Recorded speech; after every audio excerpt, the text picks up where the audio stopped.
times with speed, and Miami has tons of speed. And they've got a possession receiver in Odell. Odell can do, like 5, 7, 10, 15-yard patterns. Defense is going to be spreaded. It's going to be one-on-one coverage. Odell against the average number 3 corner, it's a wrap. Listen, I get it, but you know what? The days of defense winning championships is long gone. I'm going to subscribe to the Kansas City Chiefs. We're just going to outscore everybody and suck on defense. All right? We've got Josh Allen, baby. Come on. Oh, yeah, you got a bulldozer. I mean, you got a hell of a quarterback. Definitely a top 3 quarterback for certain. But top 3, you're listed 2. 3. Who's above him besides Mahomes? Who? Don't say Burrow. I won't. Lamar Jackson. How about that? The reigning MVP. Oh, okay. I'll leave that alone. Listen, I got my opinion on Lamar. What deal with that? Yeah. All right, Al. Let me go to you real quick, James. Al. So no. Let me go to you real quick. I want to hear who you got as where's Josh Allen as far as top quarterbacks in the league? Who I do? No, Al. I would say it's Mahomes. You got to put Burrow and Allen 1A, 1B. And the reason why who's A and who's B? Man, it don't matter. They still and they flip flop anytime. Either way, they flip flop. Let me see. I would give Burrow best ability is availability. That's it too. But however, Burrow has been to 2 AFC title games and been to a Super Bowl. Allen's only been to 1 game, and we won't forget a couple of years ago when y'all came to Kansas City and the great Reaper not on himself. Allen though. Allen walks off the field with 13 seconds left. He did his job. He did his job.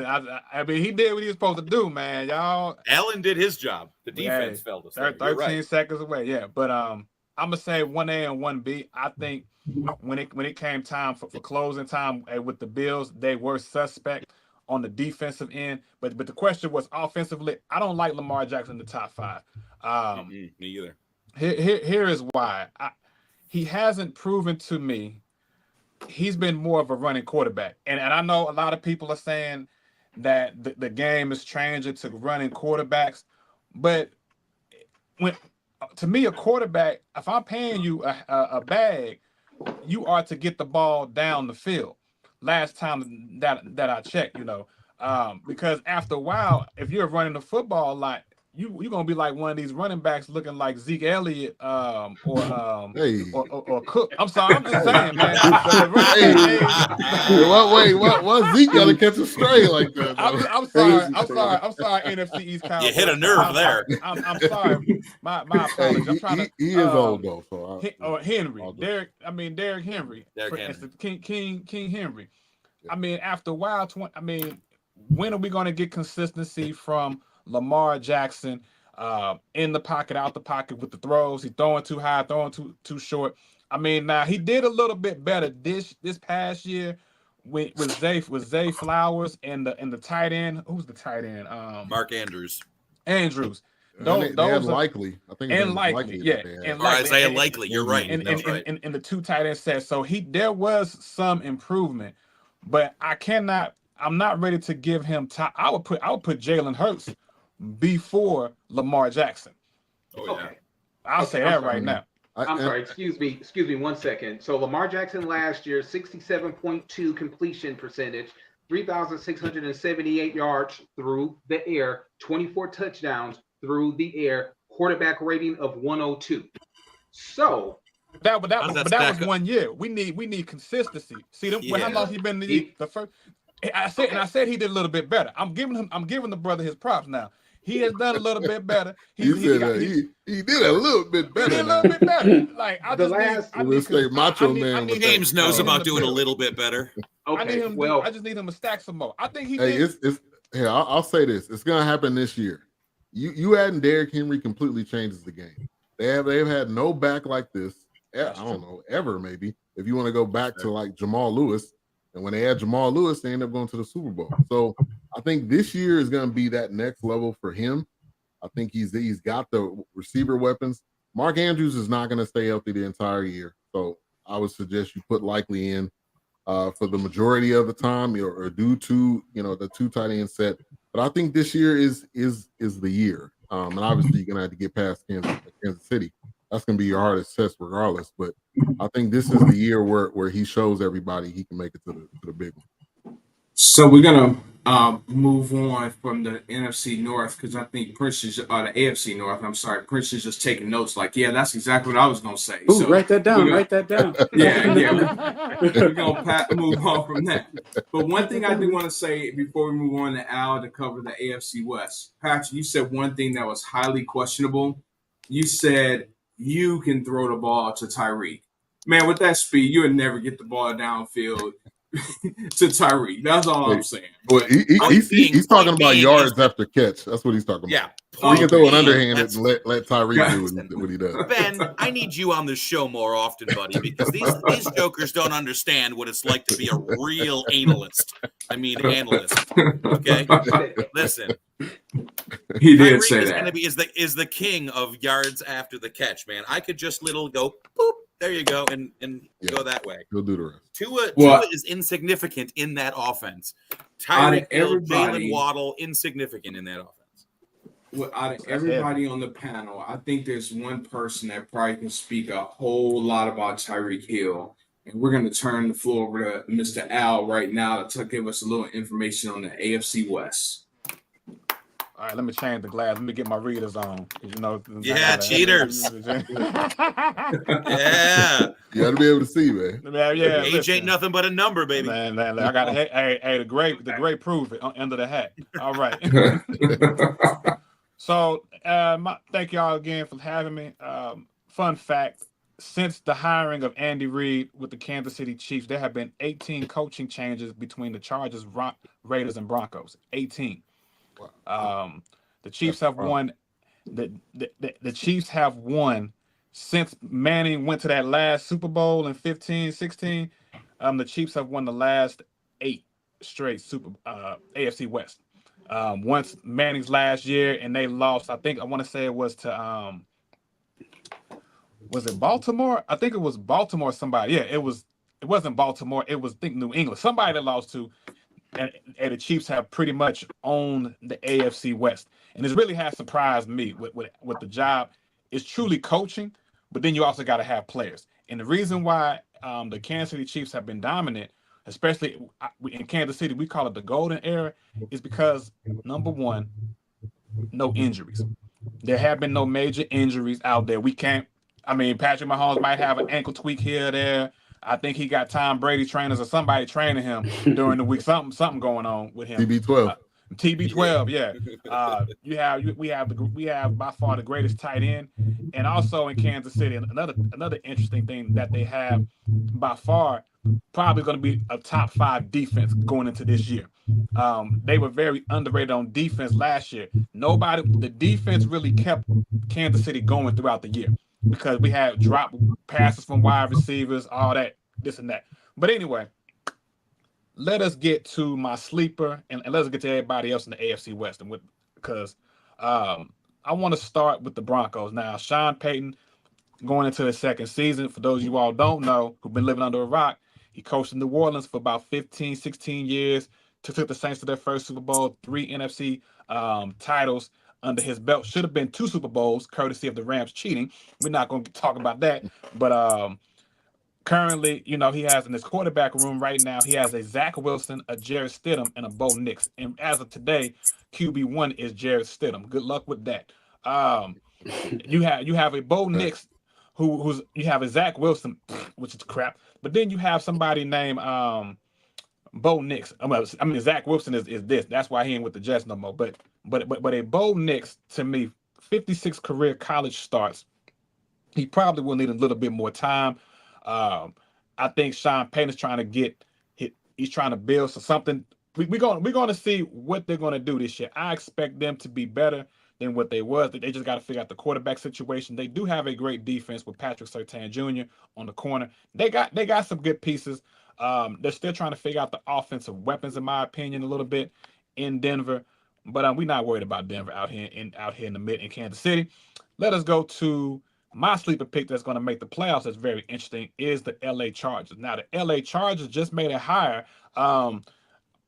Mr. Jim Harbaugh, who did a phenomenal job in Michigan. And when I came on your show, which is interesting, I talked about, man, I think you came on my show, and I was wondering, this was 2 years ago, was Jim Harbaugh's job in trouble? Because there was always rumbling about, was he going to be fired? Was he going to be fired? But he got it right. The key was beating Ohio State, and well-deserved, won him a national title. I really believe with Jim Harbaugh, if you look at the roster, their running back is J.K. Dobbins, and it's another running back from Baltimore. Gus Edwards is in their backfield. He's pretty much revamped. He has Greg Roman as the offensive coordinator, Jesse Mintz on the defensive side. He's also has brought in some of the Baltimore staff, and he has Navarro Bowman as linebacker coach.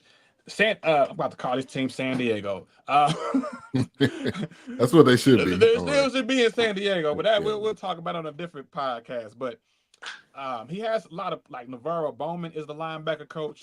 The defense was already strong already. I just believe they were schemed wrong last year. So I really believe they'll figure out the run game. Now the question mark is the wide receiver room, because they don't have Keenan Allen and they don't have Mike Williams. They're probably the two most talented wide receivers who never are consistently on the field for a 17-game stretch. So it's interesting to see what DJ Shark is going to do, what Palmer, which is the number one wide receiver right now. It's going to be interesting to see what that wide receiver room is with a great quarterback in Justin Herbert. I think they're going to probably rely on that running game for a little bit. They're going to figure it out. But I really believe when it comes down to November and December, it's going to get down to the running game. They're going to finally figure some things out. And I think the Chargers are going to sneak into the playoffs. You know, in football, you could turn something around in 1 year. That's the power of the National Football League. Better than anything, baseball, basketball, hockey. All you got to do, turn that roster over one time. Couple of injuries, couple wins, momentum. I believe they're going to be that sleeper.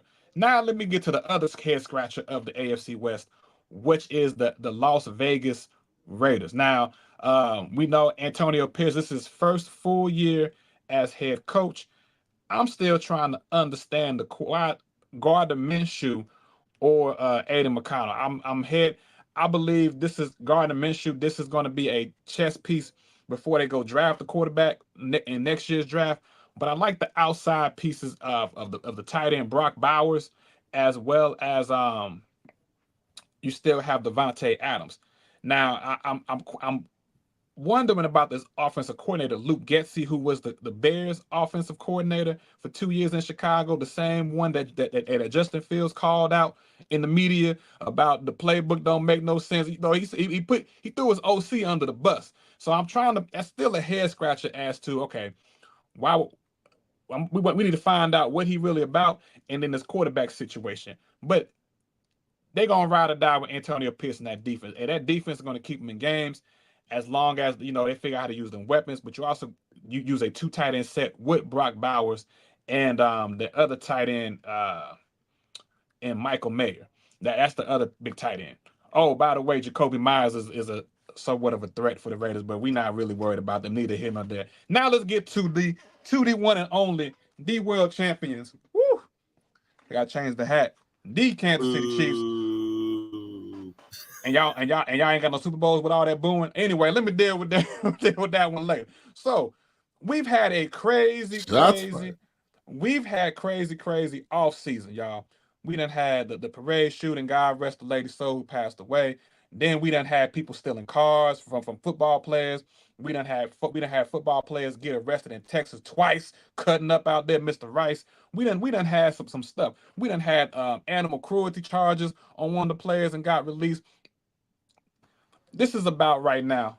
We've already So in Kansas City, they got rid of the drops and the injuries. Like I said earlier, the biggest thing with the Kansas City Chiefs, the reason why they've been successful has been nutrition.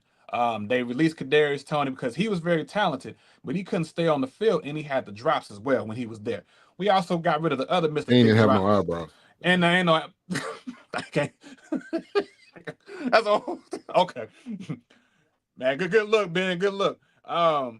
We got rid of Mr. Val Scantling because he had the drops as well. And like I said, the defense was the best. Are you welcome? Yeah, y'all got him. Good luck. But we picked up somebody named Hollywood Brown, And now Hollywood Brown is still injured for look like the next 3 or 4 games are going to be out.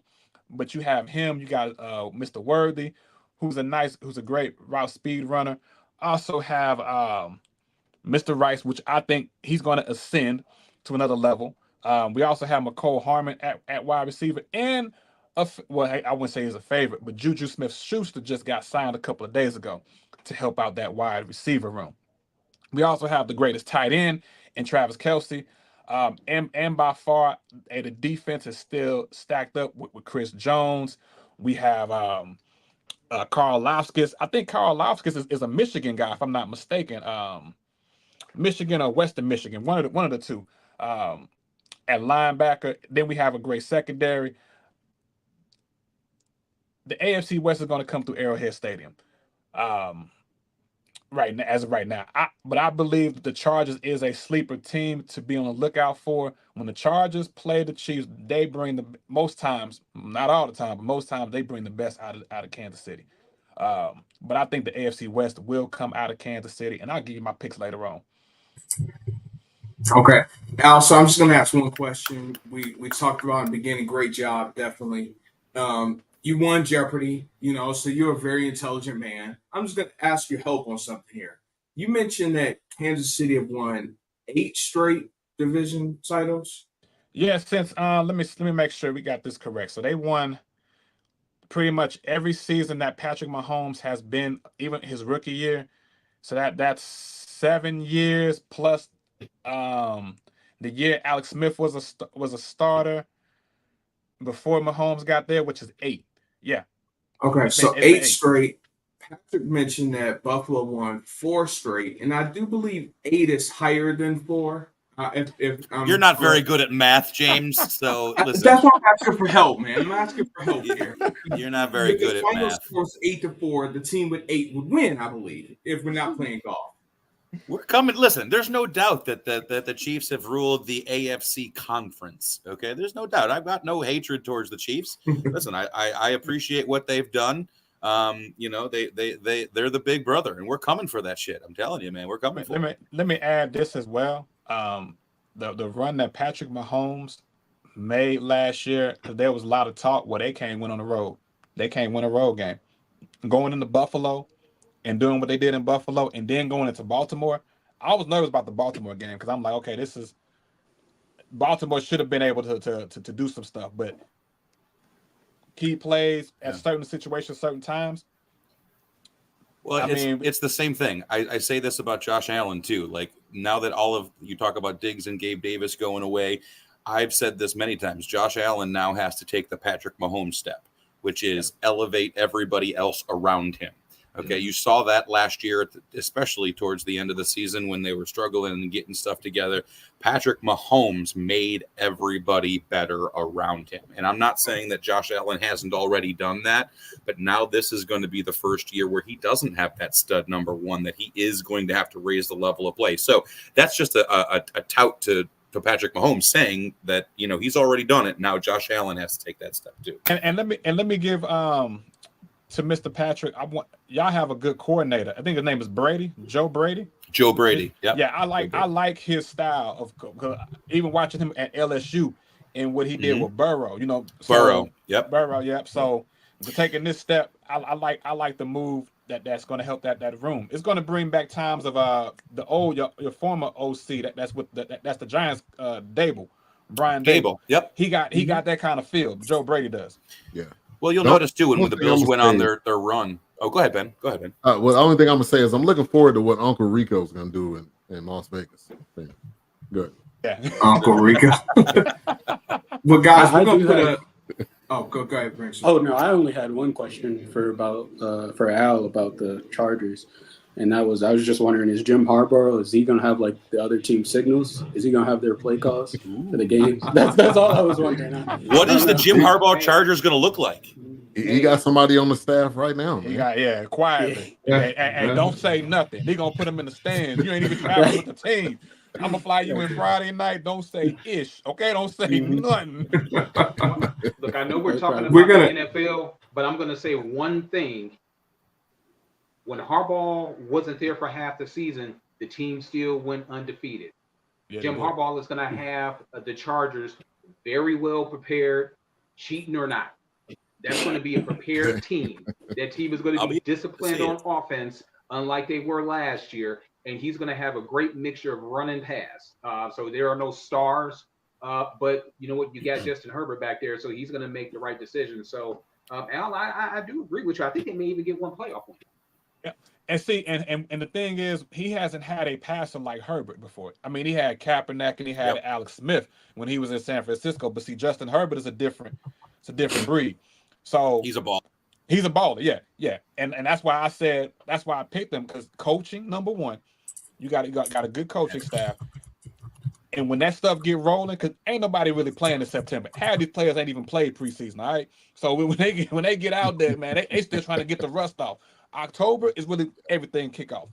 So, and when he gets that thing, for me. and when they get that thing rolling, they might go to Jacksonville and win this time and close out the game instead of giving up a 35-point lead, which is crazy. Guys, we're going to pivot for 1 second. Prince, we're going to come to you in a moment. But we have one of our YouTube viewers on, and he has something he wants to talk about the NFC West. So we're going to bring on Chandler and Austin right now. Chandler and Austin, welcome to the show.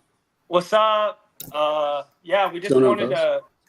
We're Rams fans, so I don't know how you guys feel about that, but Tre'Davious White. Didn't Tre'Davious White go to the Rams? Oh yeah, I did. Is there Grandpa Stafford still there? There you go. Yeah, all right. This is my theory. I think next draft we're gonna go quarterback. Round one. You got to. But Hey, he's for the not Rams ready to let fans. Stafford go. He's not You ready got to let for the Stafford Rams. go.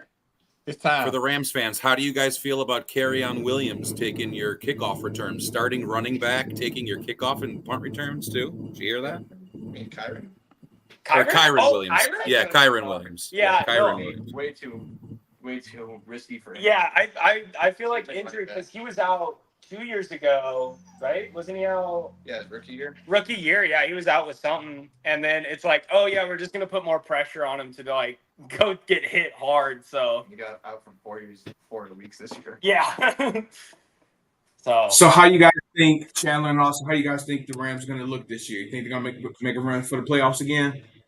I think they're looking great. Yeah, I mean, this defense this year is like, he was going to be way underrated. yeah, underrated, but like generational. I think that's like the word I keep hearing is like, this defense this year with how we drafted is going to be like absolutely just on top. So Got a weak spot with the Who'd you linebacker. draft? Losing, what's his name? Ernest Jones. That sucked. Oh. Did you trade him? Yep, to the Titans yesterday. So who's going to be the competition in NFL, NFC West, in you guys' opinion? 49ers. 49ers. Yeah, Yeah. hey, that's I was going to say, that's it's longer than easy. I expected. That's a softball question now. Right. With or without Brandon Ayuk? Right. Seahawks never a threat. Yeah, no, not Seahawks. Yeah, they ain't been the same. No. Yeah, Yeah, no. okay. What do y'all think of Kyler Murray?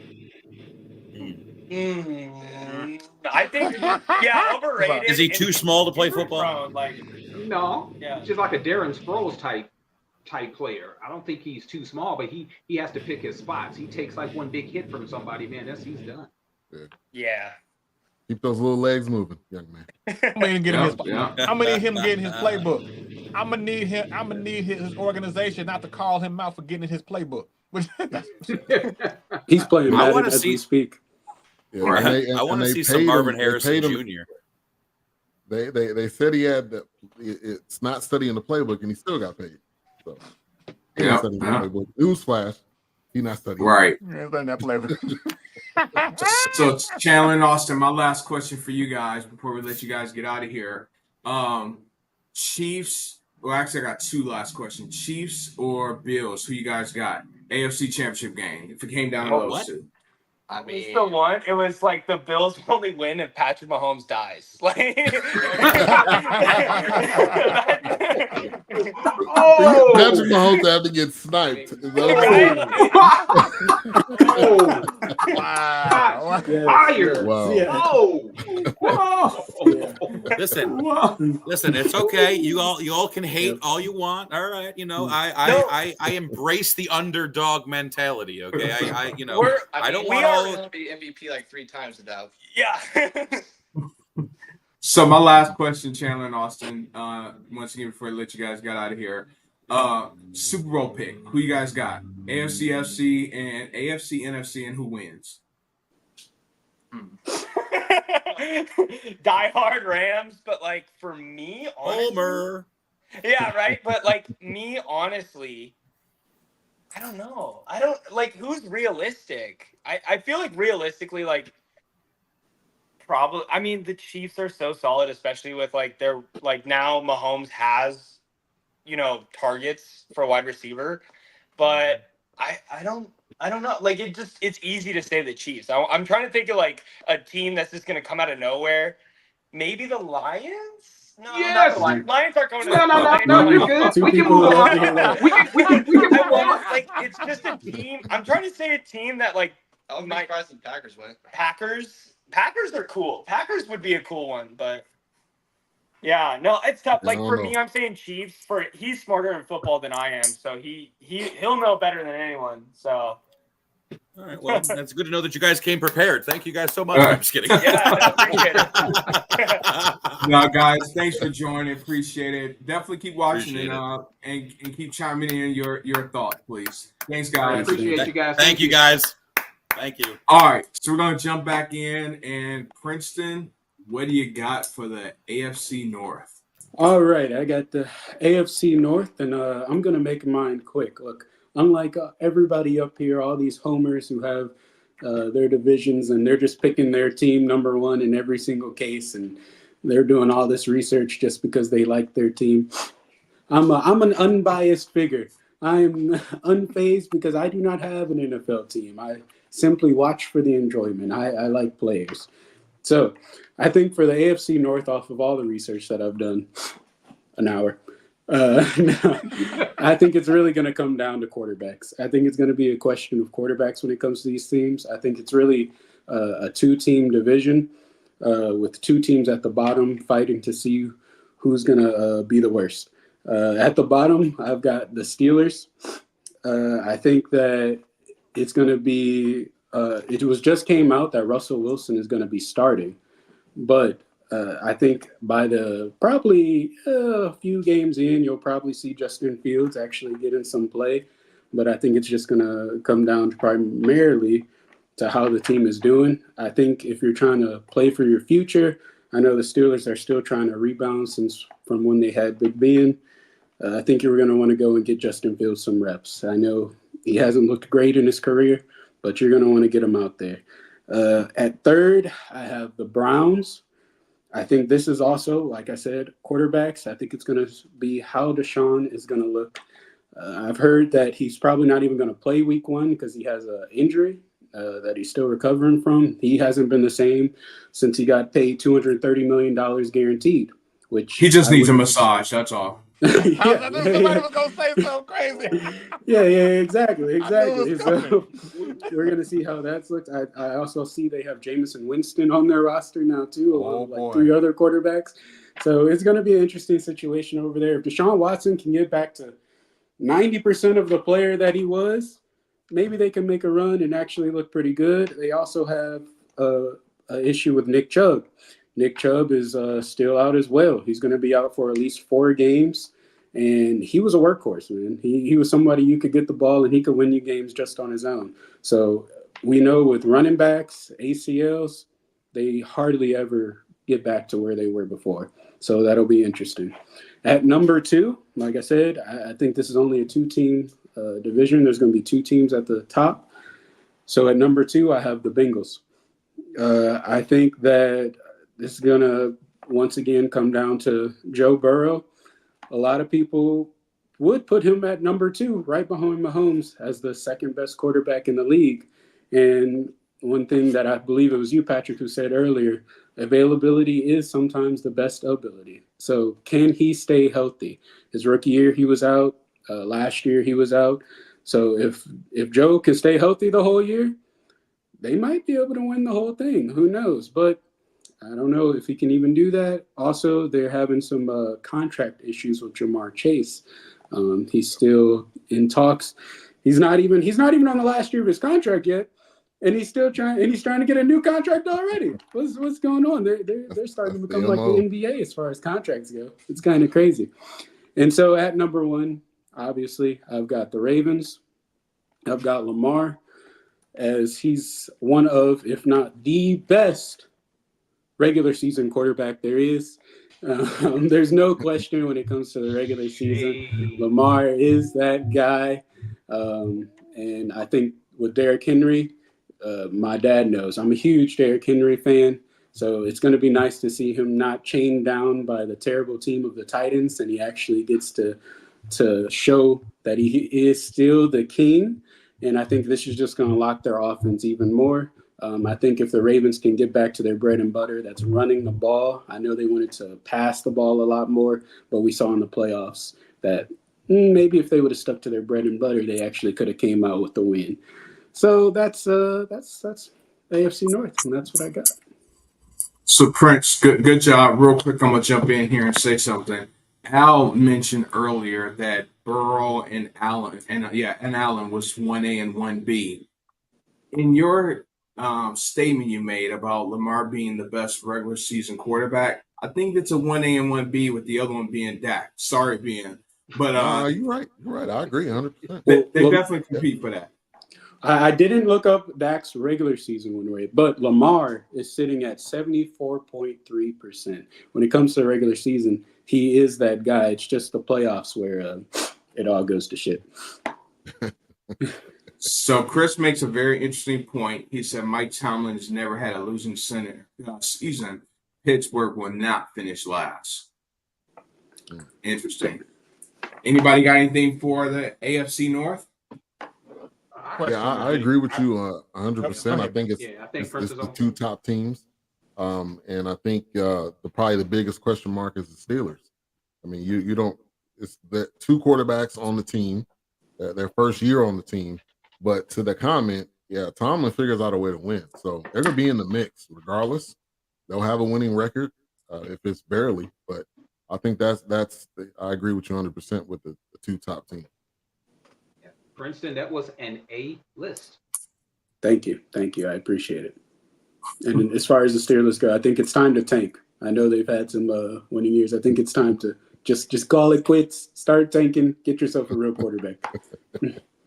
Ask y'all this, since we're talking about the Steelers, and I'm going to ask you about Justin Fields. I was saying earlier, you had Luke Getsy, who's going to be the offensive coordinator with Las Vegas. When they were in Chicago together, do you think that was more of a Justin Fields problem, a Luke Getsy problem, or an organization who didn't know how to use Justin Fields? Or D, all the above. Or I was going to say, man, great. Yeah.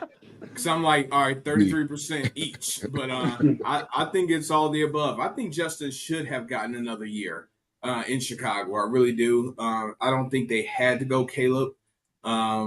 Personally, but if you put Justin Fields with those weapons that Caleb is going to have, I would have loved to have seen what Justin would have did. But I understand you probably can't pass up a Caleb Williams coming out this year, so I get it. But I think it's all the above. I think they could have. I do think that because now you got to wait a couple of years for Caleb Williams' learning curve. Justin Fields had just got to the point where he was starting to figure a lot of stuff out. So I think if they just would have kept him and still made those same adjustments, and then maybe draft a Marvin Harrison Jr. and not go get Keenan Allen, I think that should have been the play. But we're going to see how things are going to turn out. But again, Justin Fields, you saw how he looked in the preseason. To me, he looked much better than Russell. Maybe he was kissing and rubbing on Sierra before the game. I don't know, but he just looked real sluggish. He took baby Future to Six Flags.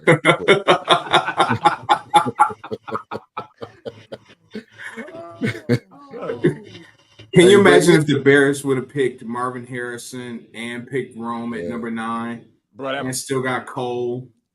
Yeah. If you guys haven't heard, Caleb is the GOAT already. I mean, he's the greatest there ever is and ever will be.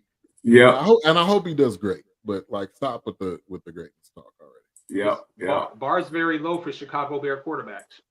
The bar is extremely low. This is true. This is true. All right, Patrick, I've seen your mouth move a few times. I don't know if you're trying to talk, but I'm not hearing anything. Yep, can't hear you at all. And you're I not knew muted. something. It sounded too well for a second. That's what it was. I know. I The couldn't show's hear moving along Patrick. so smoothly. I know. Yeah. Nope, can't hear you at all, Patrick. Don't know what's going on. I don't know It's if fine. you're. This is better. This is better. All right, let's move over to the NFC East. Ben, you're up. Yeah. So to the division with the biggest question mark going into the season is the NFC East. I am not a homer. I'm going to be brutally honest here. But I'm going to go by off-season moves and kind of who was at the best to the worst. Number one is the Washington football team, Washington Commanders, whatever you want to call them. They got different names, different meanings, and all of that. They were very active this offseason. Key additions: Dorrance Armstrong from the Cowboys, Tyler Biadasz from the Cowboys, Austin Eckler, Zach Ertz, Dante Fowler, Bobby Wagner. I think their biggest addition is Dan Quinn.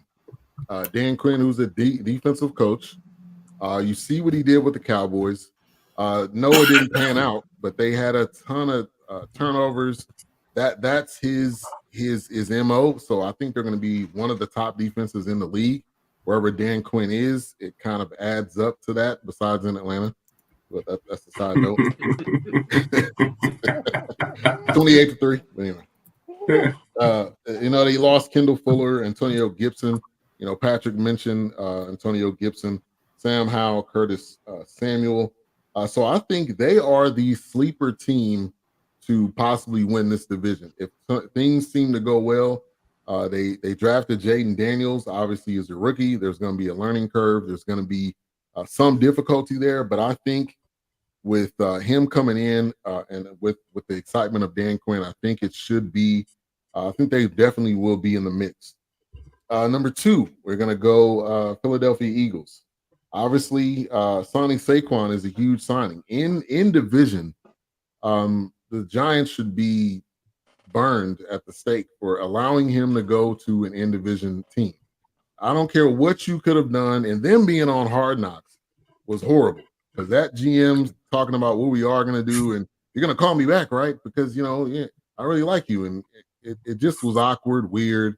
He should have left. So congratulations to Saquon. He should have got out of there. But I think adding Paris Campbell, Cooper DeJean, they added Kenny Pickett, who's probably going to end up being something like a backup. But I think one of the biggest things this offseason has been some rumbling of Hurts and Sirianni having a disagreement, and they're not seeing eye to eye. I didn't really see that last year, but I think going into the season, if you're already having those type of stories come out, there's some type of truth to it. So I think the season's going to look interesting for the Eagles. They lost Fletcher Cox. Jason Kelsey retired. No surprise there. Hassan Riddick, which we talked about him, and DeAndre Swift. So that's number two. Number three, we're going to go with the New York Football Giants, who they're definitely not a sleeper pick. They are going to lose the most games in the division pick. That's who the Giants are. They added Brian Burns. Tell us how you really feel. Yeah, I'm to be honest. Jalen Mills, Malik Neighbors, Devin Singletary. I know, Patrick, you should know him very well. Lost Saquon, lost Paris Campbell, lost Xavier McKinney, lost A'Shawn Robinson. Daniel Jones is not the guy. Period, point blank. You can't get any more honest than that. So, no, they're not winning the division. No, they're not going to have a winning record. It is what it is there. And the last and final team, I told you I'm not a homer, is the Dallas Cowboys, who were the least active in free agency. It was almost like, are you going to do anything? Are you going to sign someone? Are you maybe you have something up your sleeve? And the fact that Jerry Jones, a.k.a. My good friend Cole Johnson, calls him Draw, because he's like an old uncle that says he's going to do a lot of stuff. He doesn't do it. He comes to the picnic with the church sandals and the socks. I mean, it's he's a joke. There's no other way to put it. They added Zeke. which I'm not really that excited about. Zeke was washed when he was here. So the fact you sign him 2 years later doesn't mean he's going to be any better. It is what it is. Zeke is, I think he's going to be your third down back, whatever that is. So they also signed Dalvin Cook. I like that signing. I think when you Dalvin Cook, Zeke, they also have Deuce Vaughn. He's going to be hopefully that Darren Sproles type guy. That would be great. K-State. Okay, go ahead. Sorry, let's take that in. And I think their biggest signing was Mike Zimmer. Mike Zimmer brings a different type of defense. It's not going to be a ton of turnovers, I don't think, like Dan Quinn, but I do think it's going to put them in a position to be the most sound defense. I don't think we're going to see a lot of jumping of routes. I don't think we're going to see a lot of big plays, which was what we've seen with Dan Quinn. So adding him, I think he's going to work well with Parsons. And I think Parsons is going to be playing a lot more than just on the line, so that should be interesting. They did sign CD, which I think that was really a farce. I don't think it would. I just think he didn't want to come to camp because everybody was saying in Dallas that they're going to get the deal done before training camp is over with, before the preseason is ended, and that's exactly what happened. So I'm not really surprised or shocked. I think the bigger thing after this season is going to be what happens with Dak. But they lost Stephen Gilmore. I'm a little upset about that. I feel like he was a good addition as a corner. They also big time injury, Deron Bland, who had the most pick sixes last year, and so he's going to be out for the first 6 weeks. So they got a rookie that's going to be starting at corner. I don't know how that's going to work out. So I think by default, I do have the Cowboys winning the division, just because I think the other teams are not going to be successful the entire season, and they've had a 12-win seasons under McCarthy. It just didn't pan out, in the playoffs, and I think that's going to be the biggest question. If it does not pan out this year, I think McCarthy's gone, and I think Dak is gone. We'll see what happens. Cowboys are the most unpredictable team, and they always find a way to love on their guys, no matter how great or bad they are. So that's what I think. Awesome. Good stuff, man. Good stuff. What I know about the Cowboys this season, not going to lie to you all, my wife turned me on to something. Yes, my wife. We watched the Dallas Cowgirls. Yes, she did. The cheerleader show? Yes, on Netflix. That was pretty good. I didn't know about Thunderstruck. I had no idea about that, but that was pretty neat. Every time I hear it now, I'm like, Cowgirls. So, yeah, good stuff. Anybody got anything for Ben? Should Dak get paid? Sorry, Eric, didn't mean to cut you off. Dak get paid now, or should he do contract now, or should he wait to free agency?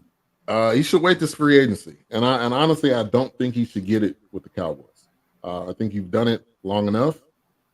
Didn't pan out.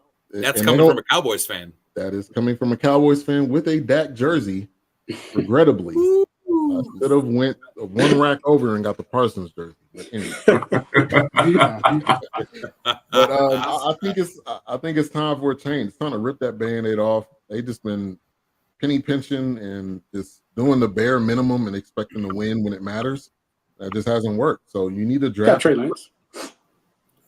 That guy. Listen, Dak's going to get paid. He's going to get paid regardless. I just don't think it's. I don't think it's going to be with the Cowboys. I think they're finally going to, because they never want to regroup. They never want to rebuild. They just want to keep 8-8, 10-7, 12-5 in the regular season, but no success. Playoff purgatory. Exactly what it is. Purgatory. Yeah. You're never great and you're never bad. You're right there in the middle every year. We were there for a long time with quarterbacks before Josh Allen. I know what that's like. You're never too bad to get somebody good, but you're never good enough to actually make a difference. Right. Yeah, I know what that's like. Yeah, welcome back, bud. So yeah, you can hear me. Right. Chris made a comment, and I want to get you guys' opinion on this before I share what he says. Where does Dak go next if he doesn't stay in Dallas? Minnesota. Yeah, he could go Minnesota. He could go to the Giants. He can go to the Jets. Could go to the Jets. That's another good one. I mean, Raiders. Yeah, Aaron Rodgers is going to play for probably Raiders. another year. Raiders is probably the Raiders. best option That's because where I was thinking, man. Minshew is not obviously not going to be it. Saints is a good one too. I like that, Chris. I like But they got a boy, the backup quarterback for Derek Carr right now, Rattler. Rattler had a very nice preseason, and they're excited for him. And they trying to get him as a starter. The fans are screaming in New Orleans, Rattler. We don't want Derek Carr. They paying all that money. Well, like with the Falcons, it don't matter because they had Riddler, Ritter. Got cut. They got two quarterbacks. Yeah. Oh yeah, Penix and Cousins. Yeah, But two chains. Spencer, yeah. All right, Eric, you were trying to say something. My bad, sir. No problem. I think he goes to Pittsburgh. And I think Dak is going to go there because I think Tomlin is, or whatever decision they make, they're going to wind up getting rid of Russell Wilson. I think he's going to be a one and done situation. And the contract that Justin Field has, somehow Dak's going to wind up being a quarterback there. And I think if Dallas doesn't get off to maybe like a 6-2 start, anything below that, based on how their schedule is, I think that they fire McCarthy and Belichick is coaching that team. Wow. The cheater of all cheaters. Wow. Yeah. That's a take right there. Mad If hoodie. you're not cheating, you're not trying. The mad Yeah. hoodie. That's in a the building. bold Hey, one. and Those you went footballs around are about to be so deflated. Yeah, but it's better the balls being deflated than your team's confidence. Man, he went around every rule possible. They had to make a rule the next year. I mean, I don't knock the guy. Yeah, Pretty much. not gonna be there. That's smart. It was like if you know it's questionable but not illegal in sports, it's like you do it. Like I said, hey, you don't want me to do it, make a rule that I can't do it. Yeah. He did. Awesome. All right, so I'm gonna put some money on. I gotta say this right quick because I don't think McCarthy coming back to the Cowboys because it's Super Bowl or bust, and y'all ain't y'all. Kyle, I'm gonna say I hate to say. Well, I'm gonna say it's not Super Bowl or bust. It's, You don't say it's Super Bowl or You don't conference- think so? Nah, it's conference championship or bust. If they go to the conference championship, this city is gonna go crazy, and Jerry's gonna be like, okay, well, that's really what it is. It's not even Super Bowl or bust. It's just conference champ. Does it really matter who your coach is, though? I mean, you've got such a powerful owner, such an involved owner. Does it really matter who your coach is? Because does he actually have any power? It does if he's willing to relinquish some of the power. I mean, you know, we all talk about the Jimmy days, but we don't talk a lot about when Parcells was here. Parcells basically helped them get into that new stadium. That was that moment where they needed a boost, and they sucked, and they got Parcells. Parcells put some stuff in order, and then once they got in, kind of got where they needed to go, he was gone. So it's So you're saying in order to be a coach for the Dallas Cowboys, you got to be a bottom or a submissive in order to be a coach for the. you got to be a Cowboys. teddy bear. Gotta kiss the ring, All right, baby. just Kiss want- the ring, Just bend want the to make knee. sure. Kiss the ring, You bend got the to be a knee. Wade Phillips type. He's a son of a bum. He's a son of a bum. All right, so we've heard about the AFC East. We've heard about the AFC West. We've also heard the AFC North, and we just heard about the NFC East. Maybe I'm biased, maybe I am, but I loved everything you guys had to say, but I really believe the NFC North is the most competitive division in football today. So with that being said, Eric, I'll turn it Tell over to me you. why. Tell me why. So Don't I'm quit your gonna day go- job. Oh wait, that's your day job. I'm starting my list from worst to first.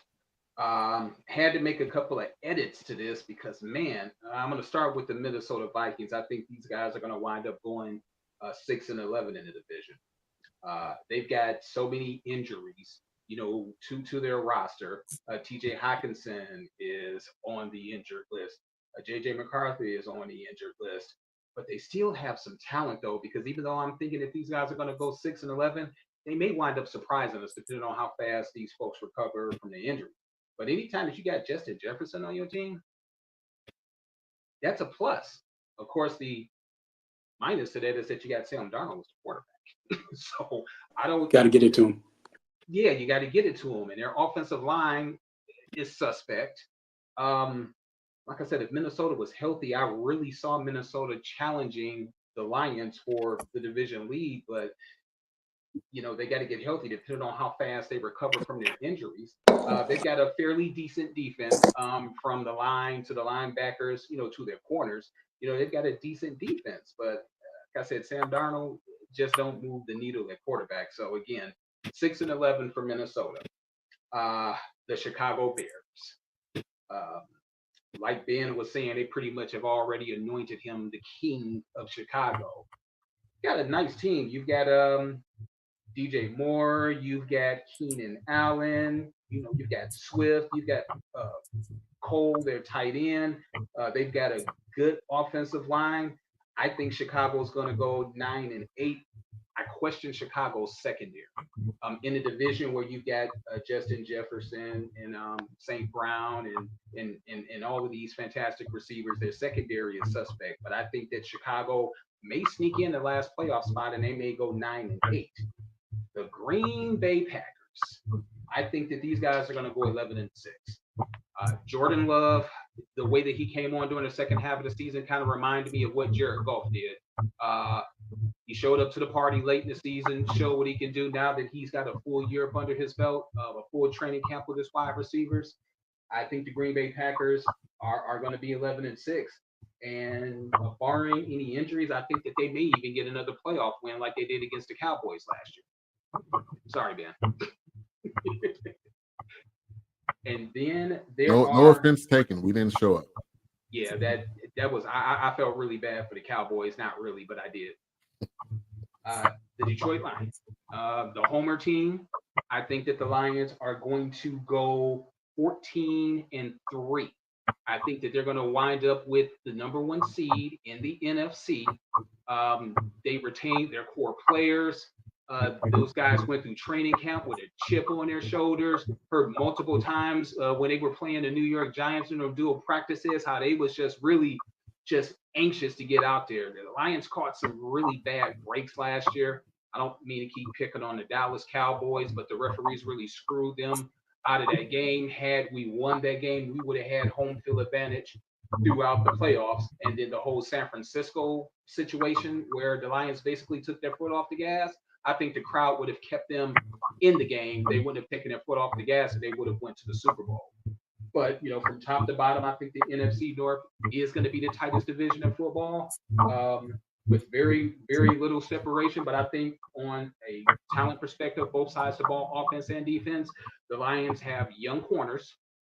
But Aaron Glenn, being the defensive coordinator, looks like he's developing some schemes to keep them from getting exposed. Like I said, and on the offensive side, Ben Johnson is like the best offensive coordinator, in my opinion, in the game. I mean, we're very fortunate that he didn't take a head coaching job. So that's pretty much what I got on the Lions.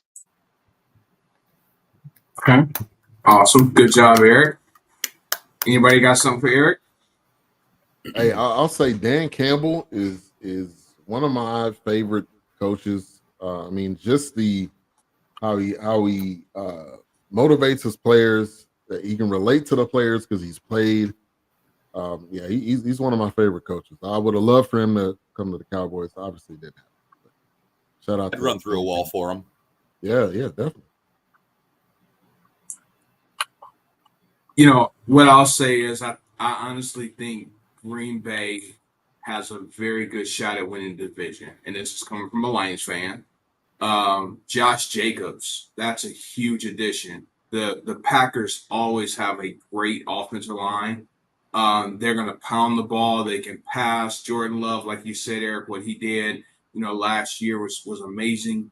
Christian Watson turned into a bona fide number 1. I definitely got my eye on the Packers. And honestly, the Lions, thing I'll say about them is I was really shocked to see that they only kept 4 wide receivers. They did sign Tim Patrick, but I'm not thrilled about that. Yeah, he's 6'4". The last 2 seasons, he hasn't finished the season. He's been injured. His best season was 6 touchdowns. I'm not thrilled over that signing, but it is that big body we needed. but we're honestly an injury away here or there. Something Al said that resonated with me is that the Chiefs have avoided that injury bug, but the Lions have. And we've always been getting bit by the injury bug somewhere. Our offensive line looks like studs. I'm nervous about the depth that we have at certain key positions. So I would love to say it that we're going to go back, but the expectations are high. Honestly, in my lifetime, I really don't remember a time that the Lions had this high of expectations. So I'm definitely worried about the Lions. And like I said, I think the Packers they're going to be their division to win personally. So that's what I got. Yeah, Sam Mitchell or Scott Mitchell was the quarterback. Scott Mitchell. Scott Mitchell, yeah. Is Jared Goff the guy? Is he the guy? Most he is For the $30 guy. million, for $30 million a year, he better be the guy. Listen, I'm not going to say. I mean, I'm a big fan of what Dan Campbell's done in Detroit. Amon-Ra St. Brown's going to be great. Jamar Gibbs going to be great. They're going to be a powerhouse. They proved it last year. All the way to the NFC Championship. I think we got robbed of them actually going to the Super Bowl. They fell apart in the second half there. I don't know. I didn't really think about the Packers too much when I think about that division. So I don't know. I agree with you. I think it's going to be a two-headed race, either the Packers or the Lions. But I would go with the Lions. And Chicago's not far behind. They're not. If they can produce, if Caleb Williams can be productive, they're right behind. They'll be. Caleb Williams can play. They'll be the team with the most eyes on them, whether they do good or that's true. Bad. That's very true. Yeah. Very true. I think the Packers is a very well coached team as well. Yes. And the way that they started the season, we was like, well, I don't know, this Jordan Love, and then all of a sudden they just took off, and they went into I'm waiting on the Cowboys to get that dub. I look up, it's 14-3 over the doggone Cowboys. I said, oh no, this ain't. Don't tell me this is happening right now. But I'm just gonna say it like this. I think the Packers good coaching, young team. They build. It's like a farm system in Green Bay. They build everything inside of it. They don't really pick up in-house. They don't really pick up too many people. Josh Jacobs was a huge pickup because now you. In November, December, you can control the football, control the clock, run the ball. Man, listen, that's going to be neck and neck between the Lions and the Packers. Yes. Honestly, yes. I thought Josh Jacobs would have went to the Cowboys. Imagining him running behind that offensive line in Dallas, man, that would have been a perfect fit. Yeah. They wouldn't have paid him. Yeah. Look, but y'all got Zeke though. Y'all got Zeke. That's important. You need Zeke. You need Zeke for those 3 yards that we need. Getting all Zeked out. All right, last division, y'all. We got Meech who joined us. Thanks for joining a little late, Meech, but thanks for coming. You are the resident expert of the NFC South. So AFC South. I ain't got the NFC. That was. I'm sorry, AFC South. My bad. AFC South. I don't like that trash division. I didn't know that there was anything that could rhyme with Cheech, but I'm excited about it. I was about to see if he was a Falcons fan for a moment. He's still all right from that 28-3. but he cleaned it up. He good. He did. And just so this is not Meech from BMF. Say hi to Derek. Say hi to Derrick Henry for me. Hey, that's fine.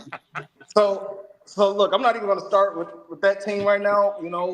When it comes to the division is always been considered one of the weakest in the NFL.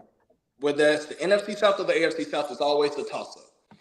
I feel like due to the fact that the AFC South has the most young quarterbacks on their first contracts, other than Trevor Lawrence just signing that mega deal, which we all know he hasn't done anything for that deal. I say that the AFC South is really going to be the new prime to watch. Okay, you got the C.J. Stroud, Anthony Richardson. Everybody's waiting to see what Anthony Richardson's going to do. Is he going to stay healthy? I don't know. From what I've seen from just little clips, it don't look like Anthony Richardson's arm is still there yet. May that as it be. They still have Jonathan Taylor on the Colts. but they really don't. They're lacking any other star power, and they're getting hit right now with the injury bug. So it's really a toss-up for the Colts. As far as, of course, everybody knows who's the favorite in the division right now, and that's, of course, Houston, based on what they did last year. When you're talking about this division, I feel like this division has had a surplus of influx of talent all around the board when you're looking at the notable free agents, whether that's in departure or in incoming. So, for instance, in Houston, we all know they got Joe Mixon, Stephon Diggs, they got Nico on defense, Azeez Al-Shire on the defense. So they're pretty stout when you're looking at their offensive weapons as well as their defensive playmakers.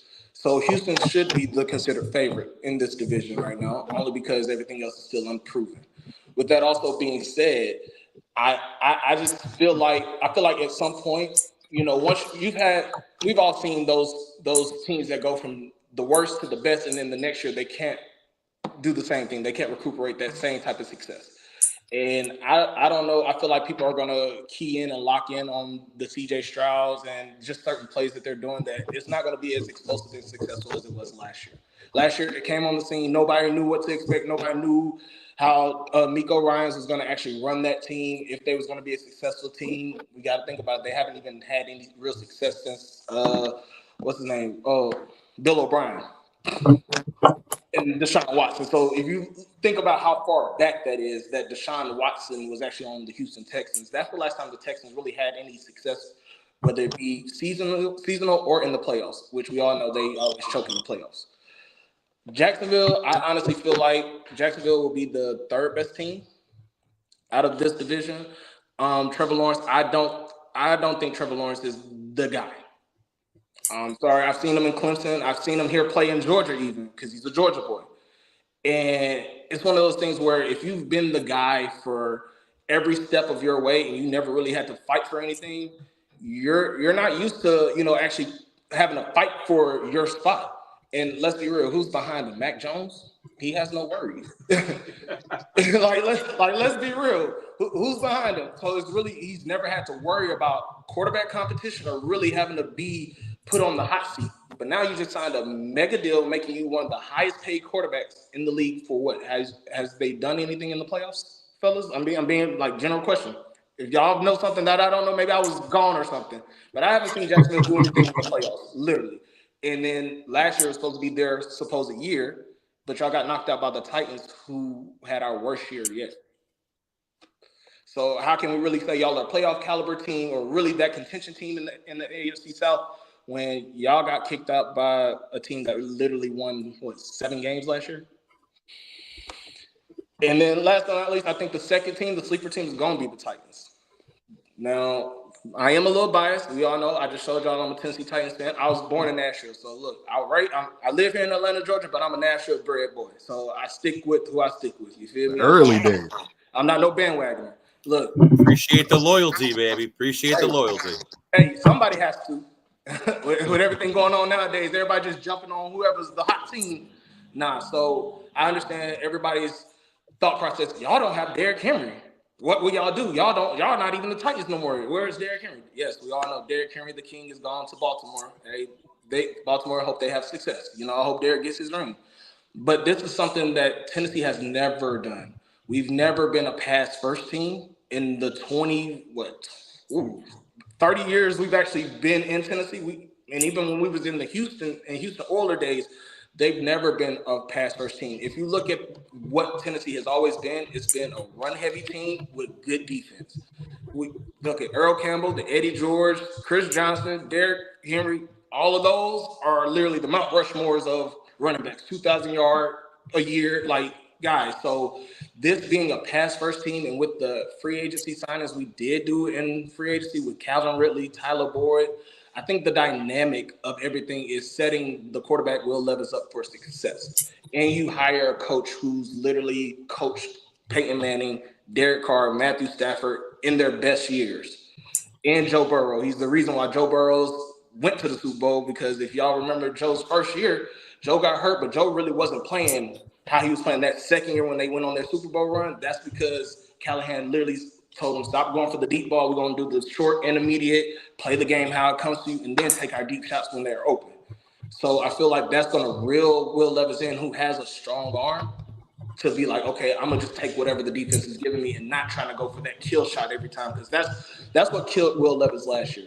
You know, you only got DeAndre Hopkins on one side. I'm gonna just throw it up to D Hop, and D Hop comes down with it. Now that's a great thought process when you look at who the person is. DeAndre Hopkins is still, I'd say, top 10 wide receiver in the league right now, even though he's old as I don't know what.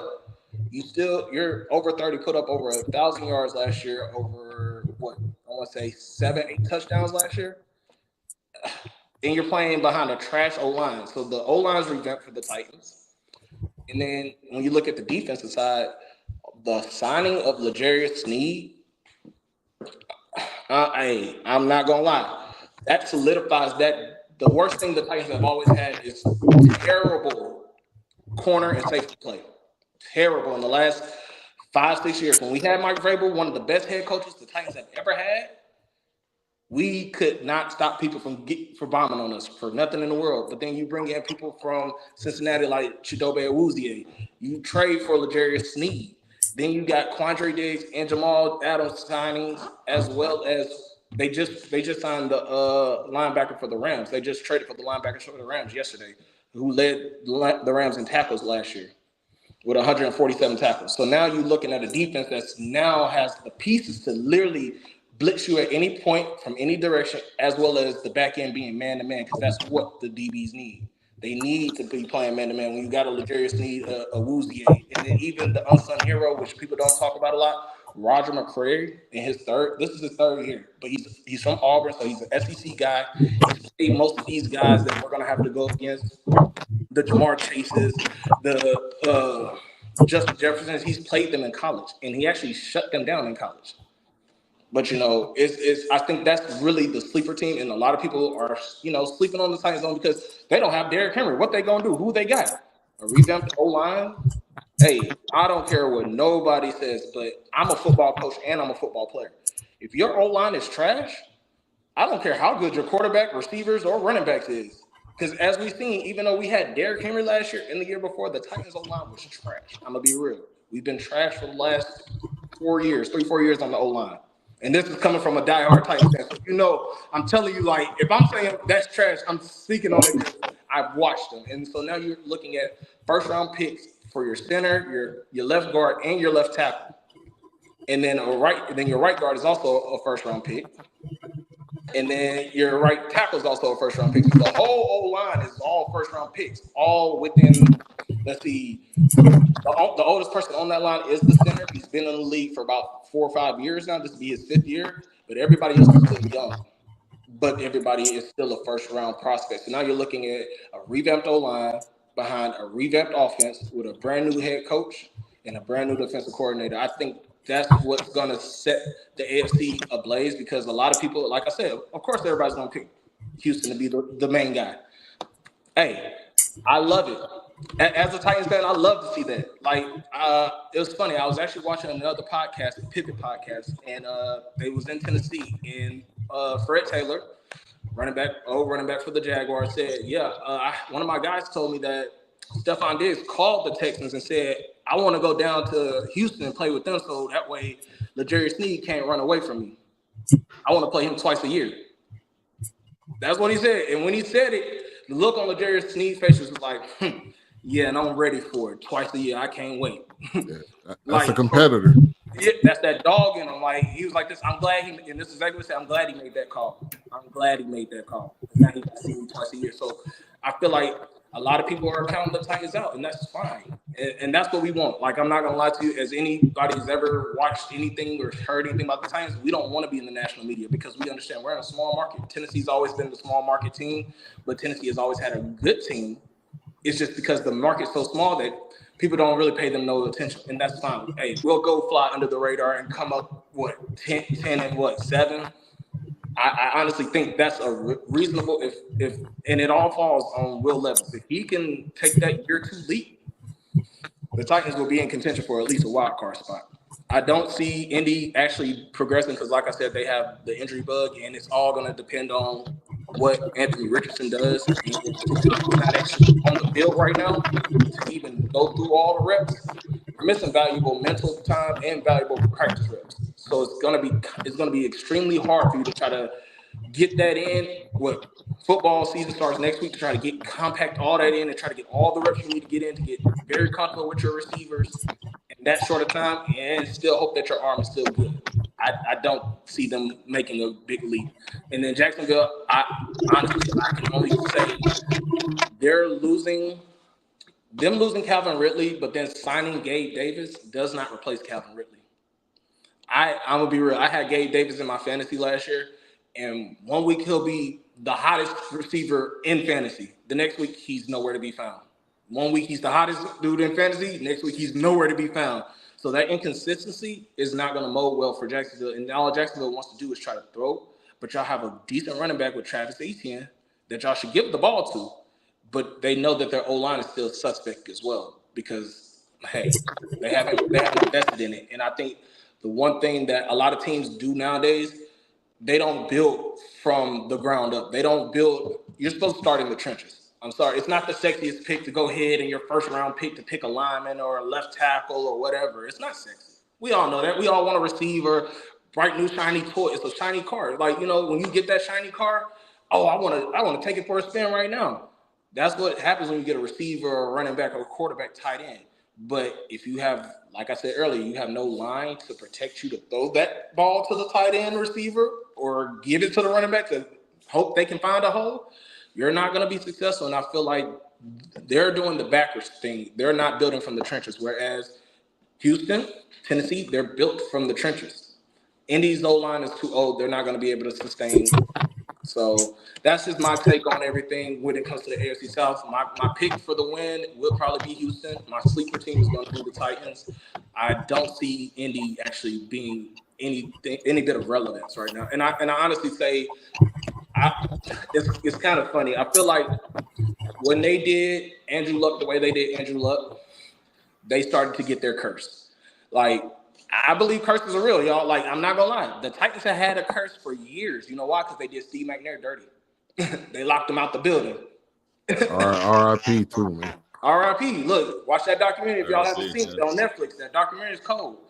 But when they did Steve like that, they didn't have a good season or a great season until they got Vince Young and Chris Johnson. And then they still went through another drought until we got to 2015, 2016 when we started being relevant again and actually making moves and winning divisions.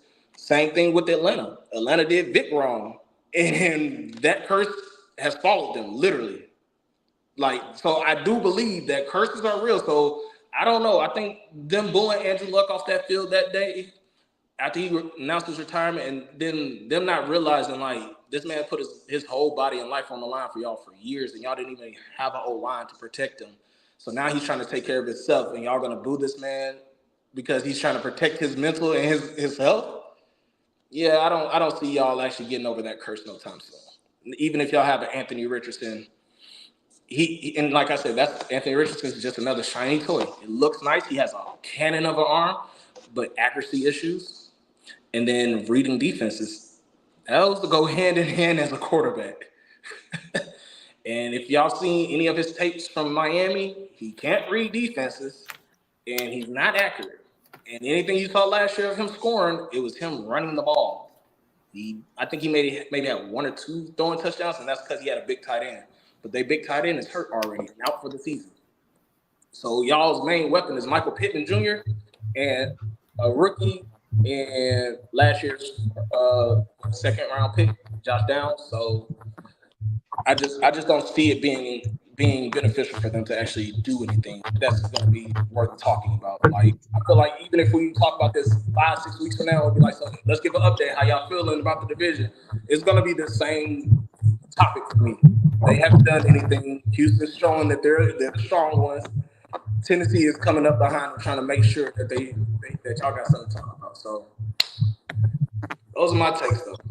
Hey, Meech, definitely thanks. Great job, man. Great job.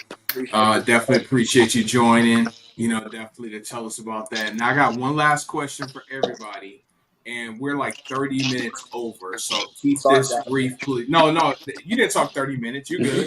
No, but I was like an hour or 30 minutes late almost. So, you know, kind of trying to make up.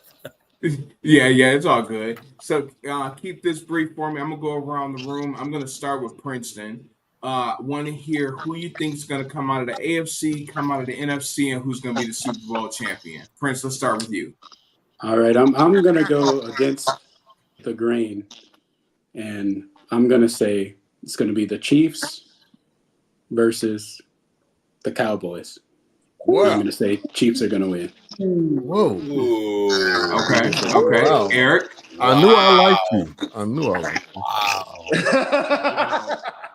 Wow. You know what? I don't think Kansas City makes it this year. I think that it's going to be Buffalo out of the AFC, Detroit out of the NFC, with Detroit winning the Super Bowl. Hell, I'll even give you a score, 34-21. Okay. All Wow. right. Al. The more I think about it, man, it's tough to three-peat.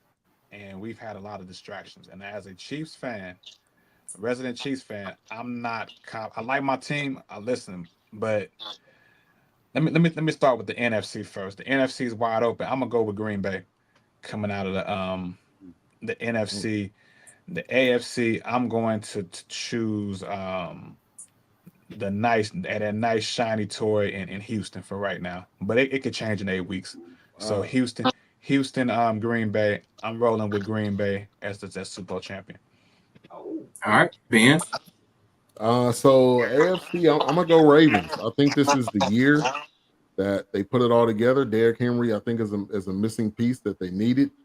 And then I'm gonna go Lions. Lions was this close, and they've only gotten better, and that those war wounds help you build when it goes to the next year. So, and I got Ravens winning it all. Patrick. You know, this pains me extremely to agree with Eric about anything. You know, but I've got to go this way. I'm going to start with the NFC. I think the Lions were the team that everybody wanted and deserved to be in the Super Bowl. I think, you know, that team is fighting for Dan Campbell. They'll run through those walls for him. So Lions from the NFC. And my boys, man, that was a Super Bowl that we should have had last year. Bills and Lions. Okay. Meech. So my NFC pick, I'm gonna be real. I'm gonna go Philly. I think the addition of Saquon, and then you still have AJ Brown and Devontae Smith on the outsides with Dallas Goedert as the tight end. Jalen's gonna get his arm right this year, and they're gonna actually be the explosive team that they need to be. And then in the AFC, God, don't strike me for saying this. I can't even say that. Nah, I look. Everything in me wants to go against the grain and say, you know, Houston's gonna do what they need to do. But I honestly say it's gonna be Baltimore. I think Derrick Henry and Lamar finally get that ring, and I can swallow that better. if the Ravens go to Super Bowl rather than Houston, because Houston, as y'all know, is always trying to be like the Titans. I don't care what nobody says. So I actually think Baltimore pulls this out, and like Ben said, the missing piece, honestly, for the Ravens is Derrick Henry.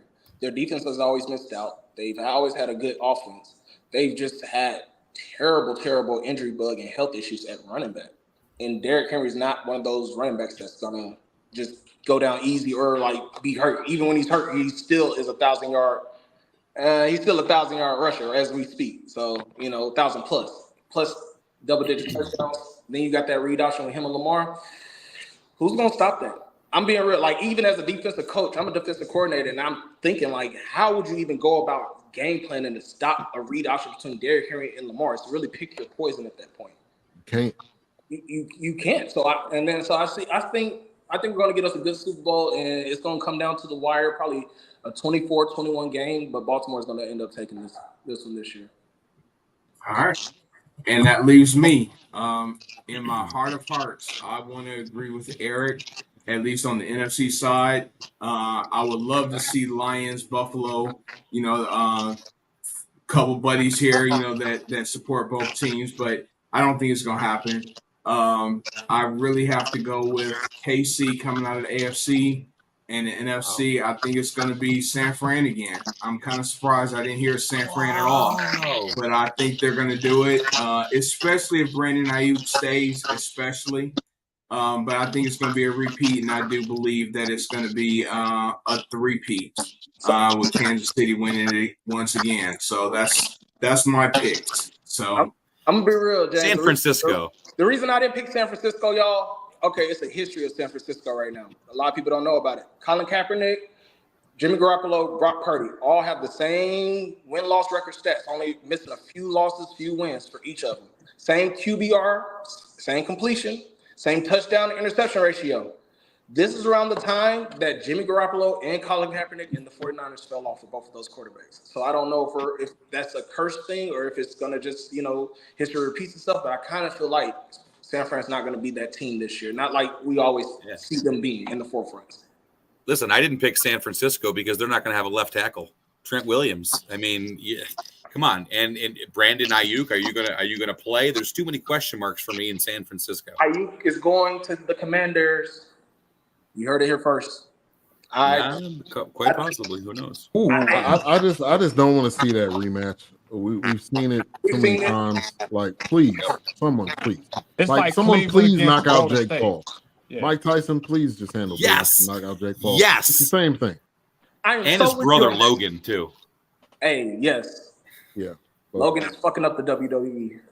Yeah. I think that Eagles pick is good though. To be honest, I mean, the only thing that the Eagles can do is go up. Yeah. I mean, you pretty much have figured out you got a dynamite running back at Saquon Barkley. You have stud receivers. Jalen Hurts, I said earlier, Meech, he's in the top 5 of my quarterback list. I agree. So I think that's a good pick. All right. Well, everyone, that's it. That's it, guys. The normal team stay on. We got a few more things to cover, but Al, Meech, Ben, thank you guys so much for joining today. Really appreciate it. Let us know, Al, when your show come back. We definitely want to give you guys a listen or give you a listen when you come back. So definitely. And Ben, we definitely, as usual, be tuning in, listening to all your shows on the BS3 network. So we definitely appreciate it. Meech, get us an invite, man, to your game. I don't know where you coach at. If you want to give a shout out, by all means. I got you. I coach at John White Park down off Cascade, ABA Bulldogs. We're actually headed to Alabama this weekend to go play in a Birmingham tournament. So we're trying to come on with that trophy this weekend. But definitely, most of our games will be on the Tykes Network, Tiny Tykes Network or whatnot. That's on Facebook or YouTube. But I got 9-year-old boys, man, and I'm gonna be real. I remember being 9, but man, it's like the times are so different. And they built different, man. I'm gonna be real. Yeah. So they're built different, but they're built a lot softer than we were. And I love my boys. I love my boys, but even the head coach boss, he was supposed to be here tonight. But literally, we used to say the same thing, bro. Y'all gotta stop sucking on your mama titty when you playing football. You gotta think about it. When you play football, you can't look and whine the mama on the sideline because the coach yelling at you. You get what I'm saying? Like, so I think a lot of times we've gone softer on the newer generations. So it's hard trying to, incorporate that old school football that we learned growing up to this new generation who can't take criticism all that well because, how dare you talk about my game or talk about me? I want to quit the team. See, when we came up, ain't no quitting the team. Mama done paid the money and stuff. You pay. You finishing out this season. You play. If you don't want to play next year, that's fine. But this year, we playing. So just trying to get them to realize, this game that we love, and even though we're hard on you because we love the game and we love y'all. Like, we want to make sure that y'all grow to be great young men who can look back and be like this. I could call my football brother right now and we can talk about anything. Like, I got football brothers still to this day that I can call right now in a moment's notice and they'll pick up and be like, "You good? You all right? All right, I'm on the way." So that type of camaraderie, brotherhood, that's what we're trying to bring to them. And, most of these kids are city kids, so they don't get the best of everything. Hey, speaking of camaraderie and brotherhood, guys, thank you guys so much for coming on, man. It's really been an honor and a privilege to get to know all of you guys coming on. I really do appreciate that. Al, Meech, thank you guys. Ben, listen, I'm going to, repeat your voice on repeat to go to bed at night. Help me sleep at night. So that'll Hey, be nice. I need to get on the Calm app, man. Right? You do. For real. Can you imagine Ben saying, "Ooh, you are great. You are getting wonderful. very sleepy. You are getting very sleepy." So I'm going to sleep to Ben's voice tonight. But here's a round of applause, guys. Thank you so much. Thank y'all for the invite. I'll do Yeah, this man. anytime. Yeah, Thanks, y'all. fellas. So I have to be honest, Patrick. I did not know where you were going when you said "ooh, Ben." I didn't know where you was going with that. So I'm glad Like you the soothing ocean noises, like the Calm app where you're like the rain sounds, and then you got Ben's voice, just positive affirmations. You are a good guy. You are great. I can just imagine that. It's good stuff. I'm glad they were cool. Wow. Glad to have Guys, them. this is awesome show. This has definitely been one of our longer ones, and I'm about to start pissing in a minute. So let's go. Let's see. Patrick, you got this day in history. I do actually. I'm gonna try to make this quick. Nothing I do is very quick, but That's not what I the actually show got two. said. There's the softball. I've actually got two things, but they're kind of the same. So to be honest, well, I'm just going to read the first one. First of all, this day in history, the most famous August 28th, on this day in 1963, some 200,000 people marched on Washington, D.C., an event that became a high point of the civil rights movement, especially remembered for the famous "I Have a Dream" speech of Dr. Martin Luther King. First of all, you talk about generational change and inspirational change, and you know what I mean. I've got to give shout outs to my fellow panelists here of continuing to teach and enlighten me on things that are different culturally from me too. So I give a shout out to them. But I Have a Dream, Martin Luther King, very big day back in 1963. The second one that I wanted to talk about is really the one that I admittingly didn't really know too much about until I started hanging out with you fine people. You guys have opened my eyes to a lot of things that people. Well, I mean that sincerely. I know that sounded. Listen, no, I know that sounded sarcastic, but I mean it sincerely. To be honest with you, I didn't know who Emmett Till was. Until building a friendship with you guys have opened my eyes to a lot of different things, and I thank you for that. And unfortunately, August 28th, 1955 is the unfortunate death and murder of Emmett Till. He was lynched in a mob, and again, just a terrible story that, admittingly, unfortunately, I was unaware of. And I am glad that I have been opened eyes as far as some of these types of things, and so I appreciate those two big civil right movement going on back in the day, this day in history.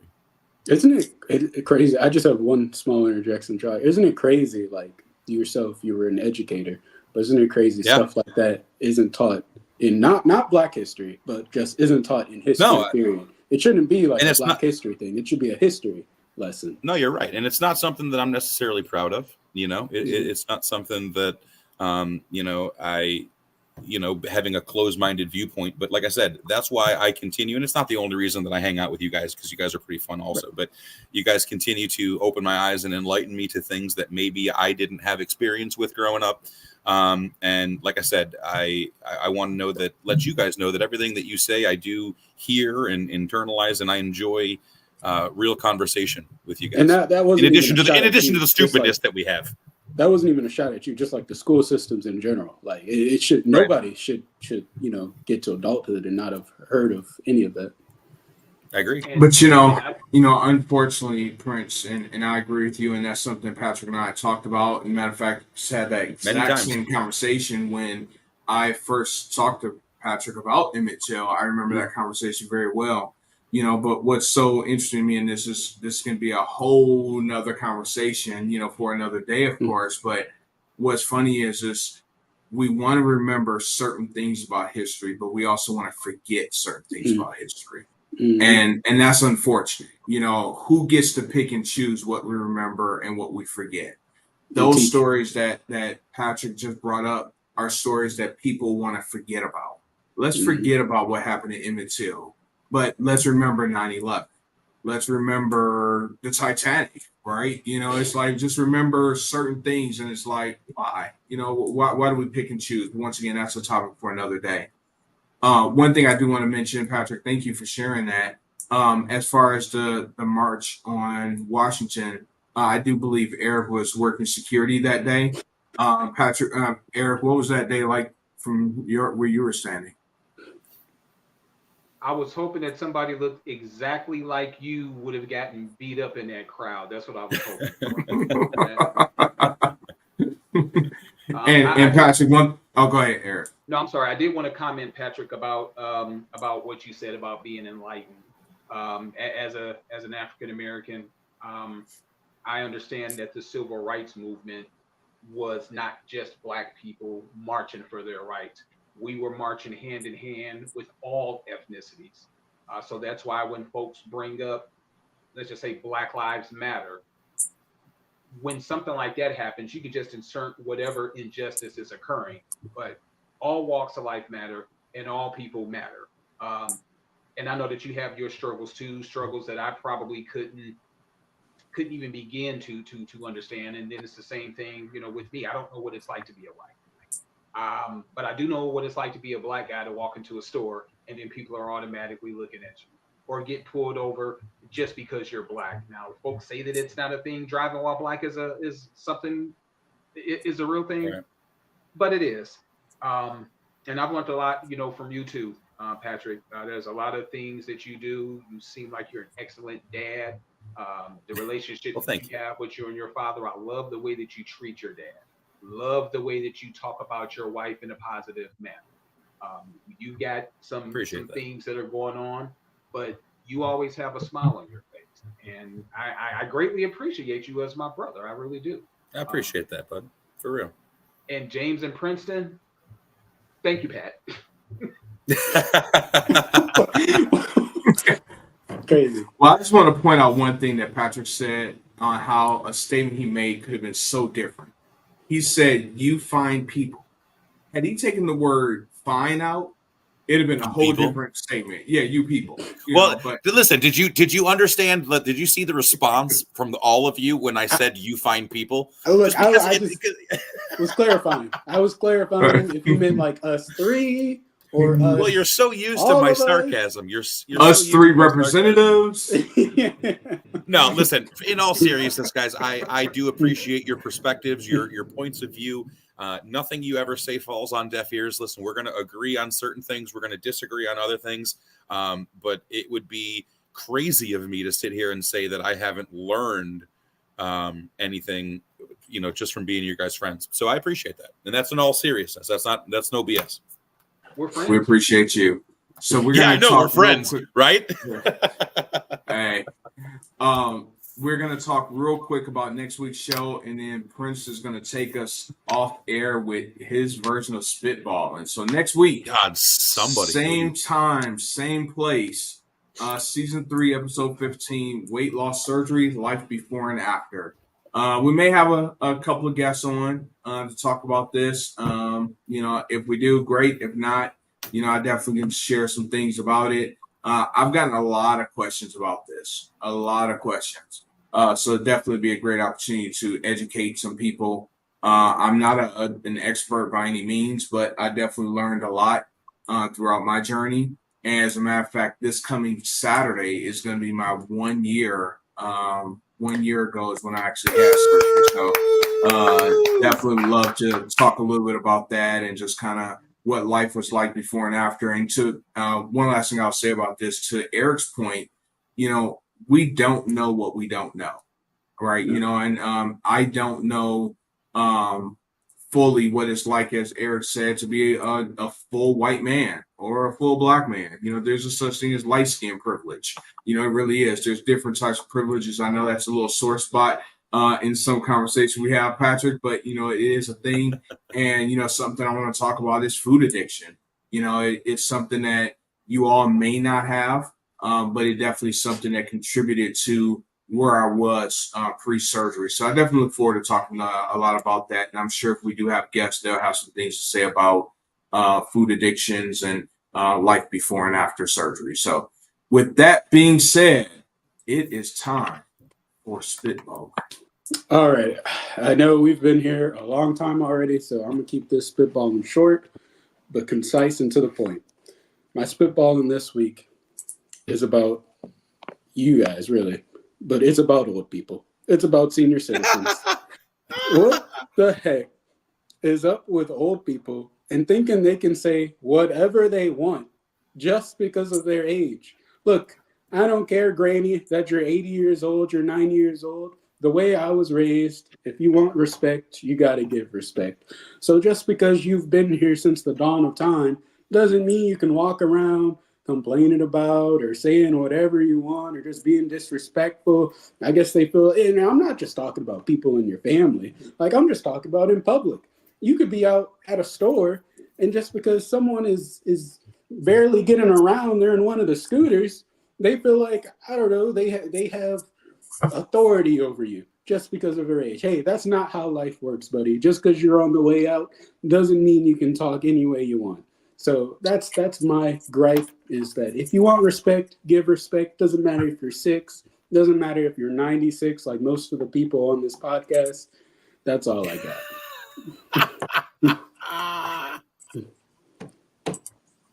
He said on your way out. He said on your way out. Anyway, well, we are on our way out now. Princeton, thank you for that interesting perspective. No You problem. should try living in the villages, buddy. I'm going out. I'm gonna go out to the pasture and just kind of just sit back and just slump over. That's what I'm gonna do. Me on my way out. Those views are not necessarily the views of the Ear Hustling podcast. But anyway, thank you guys. Until next week. Deuces.